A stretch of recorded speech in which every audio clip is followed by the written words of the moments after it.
Ito lang sinabi ng mom ko, you show up for work every day. You show up no matter gaano kapuyat ka, gaano kapagod ka, kung ano man ang pinagdadaanan sa personal na buhay, a-appear ka. That's already 80% of the battle. The next is, you treat your people well. Yung Chris TV staff ko, we're together practically 24/7.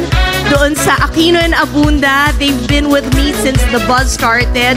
And kung bibilangin ko yung taon nun, the buzz, Boy and I started that in the year 1999. So, baka mas mas mahaba pa ng more than half, actually 2/3 siguro ng mga buhay ninyo. When you get along with the people you work with and you give them affirmations, sumisipag sila. Eventually, alam ko lahat kayo, magkakaroon kayo ng mga empleyado. So, alam ko na kailangan ipasok nyo sa mga sarili ninyo, na kailangan iangat nyo sila. Kasi pag inaangat nyo sila, kayong lahat aangat.